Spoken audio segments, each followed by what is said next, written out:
অতিরিক্ত ভদ্র এবং ভালো মানুষদের এই 7টি চরম পরিণতি হয়।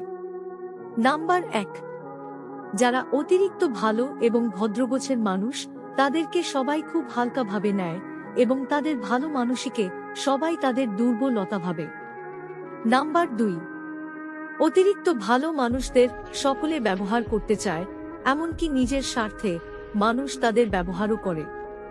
নাম্বার 3, অতিরিক্ত ভালো হলে কেউ তোমার প্রয়োজন অপ্রয়োজনের ধার ধারবে না। তাদের মতে তুমি তো যা পাবে তাতেই খুশি, সুতরাং তোমার নিজস্ব কোনো পছন্দ অপছন্দ বা চাওয়া পাওয়া কিছু থাকতে পারে না। নাম্বার 4, অতিরিক্ত ভালো মানুষেরা কখনো কাউকে মুখের উপর না বলতে পারে না, আর এটা করতে গিয়ে অনেক সময় তারা নিজেরাই বিপদগ্রস্ত হয়ে পড়ে। নাম্বার 5, আমরা ভাবি অতিরিক্ত ভালোদের সবাই সম্মান করে, কিন্তু এটা ভুল। আসলে তাদেরকে কেউ সম্মান করে না, শুধু নিজের স্বার্থসিদ্ধি করবার জন্য সম্মান দেবার ভান করে।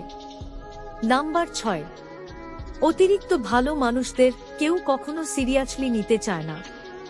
যেহেতু তারা সব পরিস্থিতিতেই মানানসই, তাই তাদের জন্য বাড়তি ভাবার মতো কেউ থাকে না। নাম্বার 7, অতিরিক্ত ভালো মানুষদের শেষ জীবন অবধি মানুষ শোষণ করে। কোনো কোনো ক্ষেত্রে তাদেরকে নিজেদের সহ্যের সীমাও অতিক্রম করতে হয়, শুধু কিছু মিথ্যে আবেগের পাল্লায় পড়ে। তাই অতিরিক্ত ভালো মানুষদের কপালে দুঃখ ছাড়া আর কিছুই জোটে না, আর এটাই বাস্তব।